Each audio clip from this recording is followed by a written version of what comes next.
S K Pottekkatt ഒരിക്കൽ ജോഗിയ നൃത്തം കാണാൻ വേണ്ടിയിട്ട് ബാലി ദ്വീപിലെ ഒരു ഗ്രാമത്തിലേക്ക് പോയി. കച്ചീർ എന്ന ഒരു ടൂർ ഗൈഡും അദ്ദേഹത്തിന്റെ കൂടെ ഉണ്ടായിരുന്നു.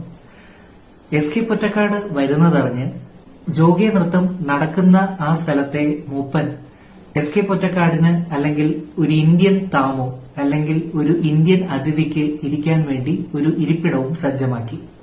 അങ്ങനെ എസ് കെ പൊറ്റക്കാട് ആ ഒരുക്കിയ ഇരിപ്പിടത്തിൽ ഇരുന്ന് ജോഗിയ നൃത്തം ആസ്വദിക്കാനായിട്ട് തുടങ്ങി. ഒരു 8 വയസ്സുകാരിയായ നർത്തകിയാണ് ജോഗിയ നൃത്തം ആദ്യം അവതരിപ്പിച്ചത്.